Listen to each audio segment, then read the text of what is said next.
Bonjour tout le monde. Cette fois-ci, j'arrive en douceur. Voilà, je vous ai mis une superbe musique d'Auxerre, le grand violoniste. D'ailleurs, ils sont même deux frères, je pense. Et écoutez. Moi, j'adore, j'écoute pour le moment que ça. C'est la détente totale. Buongiorno a tutti, je crie pas cette fois-ci. Bonjour à tous, dag allemaal en hola. Comment ça va aujourd'hui? Donc, dites-moi, aidez-moi, je ne sais plus. Je ne sais plus les jours. Nous sommes le 17 juin, c'est ça? Voilà, je voulais savoir évidemment, comme chaque semaine, comment vous allez. Et de nouveau une semaine affilée, mais à une allure comme une étoile filante. Et depuis là, je me demande ce que vous avez fait, quel est votre état d'esprit, comment vous vous sentez. La fois passée, je me souviens, j'avais fait le petit défi, j'avais demandé aux gens qui le désiraient de me donner un chiffre entre 1 et 16. Donc rien à voir avec le tarot, hein, rien à voir. Et un mot pour ressentir le moment de la journée et comment vous vous sentez. Et il y en a beaucoup qui se sont pris au jeu et je leur remercie vraiment de tout cœur en message privé et c'est chouette. Donc aujourd'hui, qui le désire, n'hésitez pas, en message privé, je trouve que c'est mieux, c'est plus personnel, je serai vous répondre. D'ailleurs, j'ai même répondu vocalement parce que par SMS, moi qui babble beaucoup, j'ai mal à mes pouces. Vous savez que ce tactile ici, moi j'ai plus l'habitude, j'aime pas. Eh bien voilà, message vocal personnalisé et vous entendrez ma petite voix. Voilà. Donc je vais commencer de ce pas avec une carte de jour, avec mon tarot. Vous voyez, vous vous souvenez mon tarot, le tarot de Carmen. D'ailleurs, je vous avais pas montré exactement le boîtier et ce qui était mis derrière. Je vais vous lire un petit peu l'introduction de ce petit boîtier. J'ai créé ce tarot le 11 mars 2011. Ce moment est hautement symbolique pour moi. Il n'y a pas de hasard s'il est à présent entre vos mains. De toute mon âme, je l'ai délivré à ma manière et chaque jour, il me fait vibrer lorsque je l'utilise. Ce tarot est unique, différent de tous les autres. Ses couleurs sont exceptionnelles. Je souhaite de tout mon cœur que le tarot de Carmen vous procure autant de bien-être qu'à moi. Angéliquement vôtre, signé Carmen. Voilà. Je vous le montre aussi. Je crois que je ne l'ai jamais fait. Et je vous le lis. Donc, vous connaissez un petit peu cette histoire. Voilà. Ce tarot a une histoire particulière. Il me fait vibrer. Et j'espère qu'un jour vous l'aurez dans vos petites mains. Et qui s'intéresse au tarot, déjà celui qui s'intéresse au tarot, vous êtes foutu. Le tarot vous a adopté. C'est pas vous qui allez adopter le tarot, c'est lui qui va vous adopter. Donc si vous avez déjà, ne fût-ce qu'un regard sur n'importe quel tarot, n'hésitez surtout pas. Faites-vous plaisir et prenez-le en main déjà. Prenez-le en main et regardez ce que ça vous procure. Allez, on y va. Là, je crie un peu trop fort pour mon violoniste ici. Je vais essayer, regardez, il y a une carte qui tombe et qui se retourne. C'est la force, vous vous souvenez? Et j'aime beaucoup la force. La force, c'est la lame numéro 11. C'est 1 et 1. On va pas faire Jean-Claude Van Damme, moi 1 plus 1 fait pas 2 mais 1. Hein? Mais 1 et 1, c'est 2 fois le cycle 1, comme le battleur. Donc c'est 2 fois du renouveau. Et ça... c'est très bien, ça parle de nouvelle énergie, d'engagement, de la maîtrise de soi-même, une force surnaturelle. On l'avait épilogué la fois passée et on avait même expliqué que c'était l'épouse du beau battleur. Vous vous souvenez? C'est vraiment le fait de vous maîtriser. Vous savez, quand vous avez des choses qui ne vont pas, on a tendance à surenchérir. Et cette carte est là pour vous dire, contrôle-toi surtout, apaise-toi. Ton mental qui est représenté par l'hémisca, son chapeau avec les couronnes ici, qui sont levées vers le ciel, parle de trinité très élevée. Donc son mental est plus fort que ses impulsions. Elle a le pouvoir de contrôler. Comme je vous avais dit, elle maîtrise ce beau lion d'une manière, mais tellement facile, parce que la force, c'est pas une force physique, c'est mental. Vous vous souvenez de ça? C'est bien de temps en temps, on l'a pas fait exprès, de récapituler. Ici, j'ai envie de vous parler aujourd'hui. L'ermite tombe et on va parler. Vous vous souvenez, je vous avais dit qu'il y a des couples dans le tarot. Et ce couple mythique est... J'ai fait un petit socle ici. Hein? On va s'en sortir peu à peu. Qui parle de la justice. Ah non, pas comme ça. Vous voyez comment je l'ai mise? Je vais mettre un rien plus fort. Normalement, ce couple est fait pour fonctionner à deux. Mais le regard est important. Vous vous souvenez, moi je fonctionne avec le regard. Normalement, si ce couple fonctionnerait, qu'est-ce que vous observeriez? Regardez, ici, mais je pense, est-ce que je fais bien? Oui, ah oui.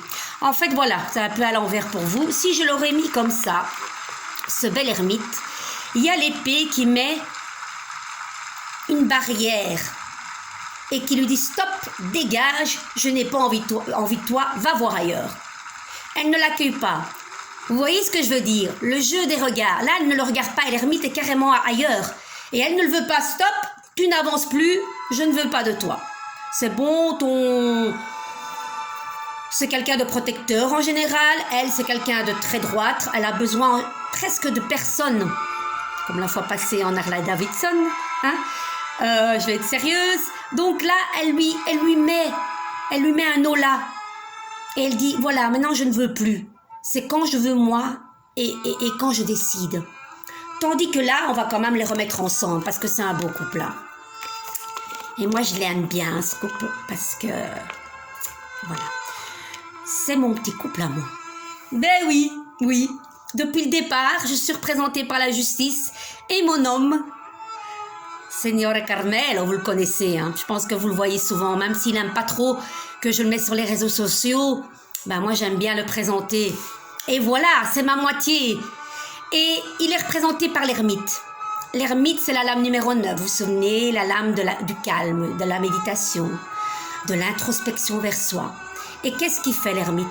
Observez bien, il lève la lanterne carrément au niveau du chakra coronal de son épouse. Et il met en lumière ses idées, ses décisions et ses objectivités. Vous voyez, en fait, il ne fait rien. C'est un couple, elle est avec son mari. Elle ne sait pas son passé. Mais elle sait ce qu'elle veut. C'est elle le moteur quelque part. Et lui, c'est pas qui suit. C'est pas ça que je veux dire. Mais lui va observer sans se mêler de quoi que ce soit ce qu'elle fait. En lenteur, en silence, en la regardant, en l'observant. Maintenant, s'il n'est pas d'accord, il va le dire, hein. Mais souvent, ils se rencontrent dans les mêmes idées. Mais elle, vous voyez, elle est droite. Elle regarde devant elle. Donc, quelqu'un qui regarde devant elle avec l'épée et qui est bien à droite comme ça, qu'est-ce qu'elle vous inspire comme femme? La justice, c'est quelqu'un... Si elle n'est pas à l'envers, hein. À l'envers, vous savez bien, c'est tout à fait autre. C'est quelqu'un qui représente la droiture, l'analyse, la perfection. Le 8, c'est le nombre de la perfection. 8 et 9, 8 et puis 9. Le 9 vient après la justice. C'est pour ça qu'ils sont complémentaires et que c'est un beau couple. Elle sait ce qu'elle veut. Elle ne passe pas par quatre chemins. Elle pèse le pour et le contre. Vous vous souvenez de tout ça, hein? La force de ses pensées, c'est ici aussi avec son chakra bindu, l'œil frontal, elle a une maîtrise de ses pensées, elle a énormément d'intuition et elle a horreur de l'injustice. Mais voilà, elle se dit, je sais ce que je veux. C'est vrai que des fois, elle peut manquer de souplesse, elle n'arrondit pas assez les angles, mais ça fait sa force. Et lui, son doux époux, tout gentil, parce que c'est un gentil l'ermite. Des fois, vous savez, vous voyez quand vous le voyez, il a l'air pauvre comme ça, triste, seul. L'ermite, c'est quelqu'un qui aime la solitude. Souvent, mon mari me dit, moi, j'aimerais bien un jour finir dans une montagne comme un bouddhiste et me réfugier dans une grotte et j'ai besoin de rien. Une lumière et c'est tout. Voilà, besoin de rien, que de sa lumière interne. Et c'est ça l'ermite. L'ermite, ça représente aussi le caducée, vous voyez? Le caducée, c'est ce que vous voyez sur les enseignes des pharmacies. Vous voyez ce serpent comme ça qui contourne ce sceptre. Ça parle aussi, quand vous voyez la courbe du sceptre, et hop, c'est là. Ça parle de femmes enceintes. Il est où mon ermite, le pauvre? Ça parle de femmes enceintes, de gestation, de tout ça. Ça parle le fait de couver quelque chose. C'est vraiment ça. Et donc, ce couple fonctionne très bien parce que elle sait ce qu'elle veut, lui, il suit. Il l'éclaire. Et il n'a besoin de rien. Il aime se réfugier dans ses livres, son écriture. Il aime écrire. C'est un artiste aussi. Voilà. Et c'est pour ça que ça fonctionne bien. Ça marche. C'est top. Je disais donc, cet ermite peut paraître, quand on ne le connaît pas, glacial. L'ermite paraît glacial. Mais quand l'ermite, on arrive à creuser et enlever cette couche d'oignon, comme un iceberg, avec les années, cet iceberg fond. Et après, ça devient tout feu, tout flamme. On arrive à détecter ce qui anime le moteur et la flamme de cet ermite qui paraît froid. Donc, ne vous fiez pas aux apparences. C'est pour ça souvent, on dit l'habit ne fait pas le moine. Et l'ermite paraît pauvre, paraît seul, paraît lugubre. Mais non, non. Ne soyons pas dans les jugements. Souvent, on nous met dans des cases tous. Elle est habillée comme ça, lui aussi. Oh, moi, j'ai pas envie de discuter avec lui. Non, non, non. Souvent, on tombe dans ce piège-là. C'est tout le monde. Et qu'on dise pas que c'est pas vrai. Et pourquoi? Parce qu'on met des étiquettes. C'est comme, vous savez... Et ça ne vient pas de moi. Voilà, vous savez que moi, j'aime partager et je pense que le partage, c'est fait pour cela, qu'on transmet. Et puis on transmet nous aussi, puis vous allez transmettre aussi. Et moi, je ne m'en cache pas. Et je vous reviens encore à l'époque où je faisais mes cours. Il y avait une dame qui disait donc... qu'est-ce qu'elle disait? Mon Dieu, j'ai oublié. Vous voyez, moi, c'est de nouveau quand je suis dans ce tarot. Oui, vous savez, quand vous êtes dans une assemblée... Même avant un spectacle ou une soirée, vous regardez, vous observez l'apparence. L'apparence, oui, c'est ça. Et direct, vous allez dire, moi, je ne veux pas m'asseoir à côté d'elle. Il n'y a pas question de... Et avec le tarot, c'est comme ça. Quand on apprend le tarot et qu'on est dans une assemblée et qu'on se dit, on va faire une formation, on est tous sur le même piédestal. Mais si on va... avec on se dit déjà, moi je vais pas parler avec ça, je connais pas, j'ai pas envie de m'intégrer, ben c'est même pas la peine d'apprendre le tarot. Parce que le tarot, c'est une unité. Et on forme une unité avec le tarot. Donc, méfions-nous des jugements. Avant de parler, tournons la langue plusieurs fois. Mais l'erreur est humaine, on le fait tous. Voilà. De quel petit beau couple je devrais vous parler? Oui, voilà. Ça, c'est top. On va vous parler, je vais vous parler de ce beau couple mythique qui est le mat. Vous vous souvenez, le mat, on en a beaucoup parlé. Avec l'étoile. L'étoile, je la mets déjà ici. Et le mat, il ne saurait tarder. Oh, Madonna. Il se cache, hein. C'est pas possible, ça. Je le trouve pas. Mais ça va pas. C'est pas normal. En plus, c'est un nouveau que je viens d'ouvrir. Bon, écoutez, c'est vraiment bizarre. C'est un nouveau tarot que je viens d'ouvrir et je le trouve pas. Ça, ce n'est pas normal, hein. Bon, je vais pas vous laisser... Ah, il est là. Excusez-moi. Donc, voilà. C'est comme ça. Ouais. Normalement, vous savez, moi, je l'ai dessiné qu'elle regarde vers donc, à gauche ou à droite de chez vous. Démerdez-vous. Voilà. Moi, je m'en sors pas. Normalement, l'étoile doit regarder le mat dans le tarot traditionnel. Mais là, c'est vrai que je l'ai mise un petit peu inclinée. Mais c'est pas grave. Le mat, vous vous souvenez, c'est le pèlerin de Compostelle. À l'époque, il n'y avait pas de GPS. Et de quoi il se guidait? De sa plus belle et haute étoile. Et l'étoile, c'est son étoile. C'est pour ça que ça forme un couple mythique. Vous voyez? C'est aussi le mat, l'incarnation. Je vous avais dit, on est ici incarné dans un corps, réincarné dans un corps, pour vivre une expérience humaine. Avant que vous, chère dame qui êtes enceinte, eh bien, c'est lui qui a décidé que vous seriez la maman et que l'époux sera le papa. Ce n'est pas vous qui décidez, c'est le petit enfant qui va dire « moi j'ai envie de rentrer dans cette famille-là ». Ouais, c'est comme ça. Eh bien, quand on fait une fausse couche ou deux, pourquoi il n'est pas venu ce bébé? Parce que la nature est bien faite. C'est sûr que c'est pas gai à vivre, mais voilà, parce que le petit être a terminé ce parcours très vite et devait rejoindre les étoiles. Et là, ça représente l'être qui est vraiment en connexion totale avec sa belle étoile. Ils n'ont rien besoin d'autre. Ça parle aussi de la femme enceinte. Vous voyez, c'est l'être qui va incarner le ventre de cette belle femme arrondie qui n'a pas peur de se montrer telle qu'elle. C'est l'étoile, la vérité nue. Elle ne se cache pas. Elle a sa belle étoile qui la protège juste en haut. Elle met une jarre vers une autre, mais elle verse dans le fleuve. C'est pas comme la tempérance. Vous vous souvenez, la tempérance, elle économise. Il n'y a aucune goutte qui n'échappe de ces deux jarres. Tandis que l'étoile, elle verse, elle reçoit. Elle donne, elle reçoit. Quand on parle d'économie, quand quelqu'un dit est-ce que ça va aller dans mes économies, est-ce que je vais pouvoir économiser, est-ce que ça va aller, je vais pas être en perte, ben non, vous allez gagner, vous allez aussi dépenser, c'est top.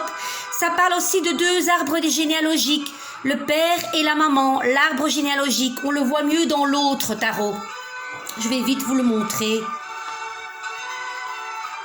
voilà, vous voyez, quoique on le voit aussi chez moi, on le voit. Oui, mais j'ai mis qu'un arbre. Vous voyez? Là, il y a deux arbres. Vous voyez les deux arbres? Là et là. C'est l'arbre généalogique donc droit du père et l'arbre généalogique gauche de la maman. Donc cette belle étoile rassemble les deux côtés de son père et de sa mère. Elle rassemble. L'étoile, c'est le jardin d'Éden, c'est la paix assurée. On se sent bien. Même si on a des belles rondeurs, on s'en fiche. On est comme ça. La perfection n'existe pas. Malheureusement, c'est vrai que quand on regarde tous ces magazines et quand on est souvent, oui, à l'affût malheureusement, de ces outils qui nous montrent qu'une perfection de la femme, comment elle doit être. Et j'ai entendu que plus de 800 femmes, je sais pas, tous les mois ou tous les 3 mois tombaient dans l'anorexie en ce moment. Mais depuis quelques années, c'est un grand souci parce que ces images ne nous montrent pas la réalité. Et malheureusement, oui, on pense que c'est simplement les demoiselles, mais il y a aussi d'autres personnes qui s'identifient à ça. C'est ça la perfection, je dois être longiligne, pas de graisse, pas de rondeur, quasiment plate. Non. Mais non, je ne dis pas que ce n'est pas bien d'être comme ça, mais le problème, c'est qu'elles arrivent à ne plus manger pour arriver à cet état-là, pour être acceptées dans une sorte de groupe et d'étiquette. Mais où on va ? Maintenant, elles doivent vivre cette expérience, mais l'expérience peut arriver à presque la mort, parce qu'il y en a beaucoup qui meurent de cela. Et ça, c'est difficile. Tandis qu'avec l'étoile, elle ne se pose pas de questions. Elle a des bonnes cuisses de flamand, s'en fout. Voilà, c'est ça la femme. Et voilà. Donc, c'est vraiment l'épanouissement total. Elle est bien chez elle, dans la nature. Oui, c'est quelqu'un qui aime peut-être les fleurs. En même temps, elle rassemble. En fait, il y a un mot, un symbole en japonais qui parle de l'arbre avec la fusion de l'oiseau. C'est comme un signe, comme si on parlait les signes des sourds et muets. Eh bien, vous voyez, l'oiseau et l'arbre, ça parle de rassembler. C'est ça que veut dire en japonais, l'oiseau déposé sur l'arbre parle de rassembler. Et c'est ce qu'elle fait. Voilà. Et c'est un couple que s'il se voit pour la première fois, ils vont se dire « mais j'ai l'impression de le connaître depuis toute une vie ». Parce que ça va beaucoup plus loin, de vie antérieure aussi.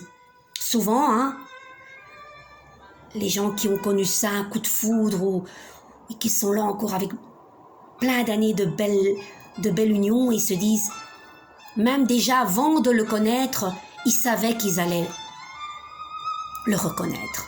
Vous voyez ce que je veux dire? Vous le savez, il y en a plein qui ont vécu ça, j'en suis sûre. Et ça, c'est quand même boum boum quoi.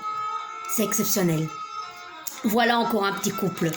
Voilà, je pense que c'est pas mal pour aujourd'hui. Hein. On va petit à petit, on essaye de voir les couples, leurs tendances et c'est chouette. Maintenant, je voudrais vous lire une petite carte du sens de la vie.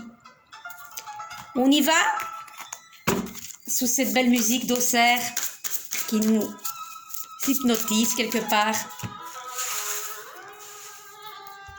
Je me concentre. Allez, je vais prendre celle-ci. Option. Prenez en considération les possibilités de carrière qui s'offrent à vous. Je vais vous la montrer tout doucement. Tout doucement. J'espère que vous la voyez. Je vais quand même là. J'allais dire la vicinare en sicilien. Je fais un cocktail de toutes les langues. Enfin, toutes les langues, presque. Elle ressemble un peu à la justice quelque part. Je vais vous la lire, d'accord? Et on va terminer avec ça. Option, c'est un petit peu comme la carte de l'amoureux. Vous vous souvenez? C'est la carte des choix, des options. On a un pied à droite, un pied à gauche. C'est la carte des options. On a le cœur qui nous dit de faire telle chose, mais on a la raison qui nous dit de faire autre chose. Alors que la flèche du chérubin en haut va du bon côté, vers la femme qui a des ailes d'ange et pas vers la femme qui a des ailes d'aigle. Hein? Allez, option, on y va. Allez, je suis super contente. Ouais, moi je suis contente d'être avec vous. Voilà, je suis remplie de joie. Écoutez bien. Je vais la mettre plus par là. Ok.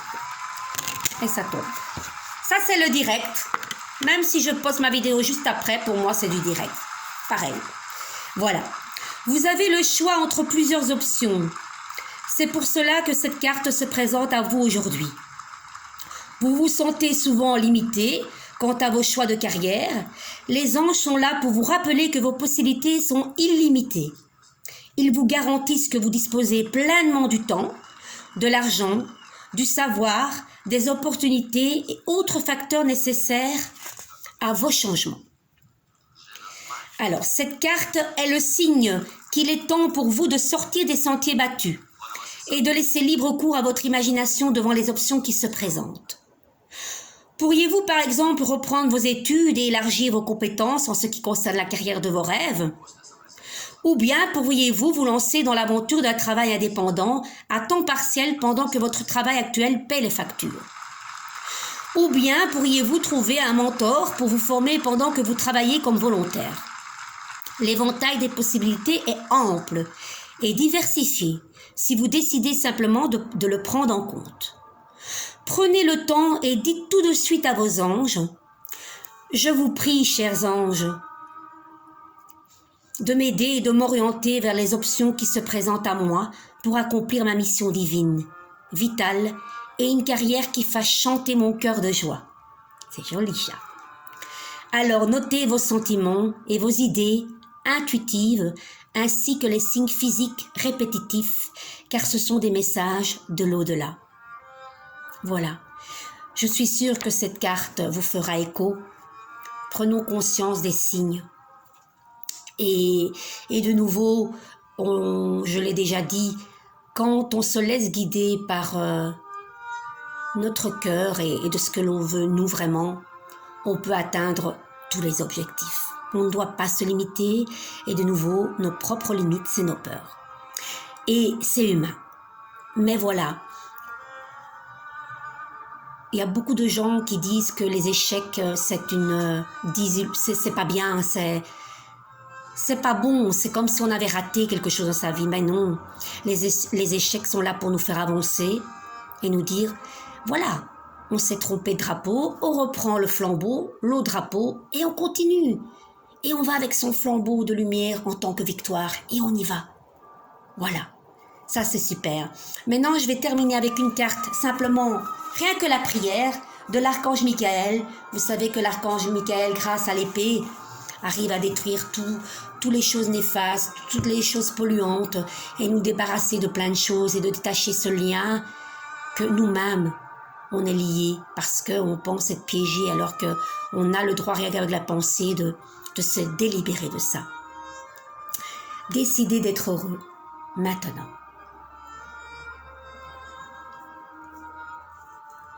Merci de m'aider à ouvrir mon cœur au bonheur, à la joie, à la félicité.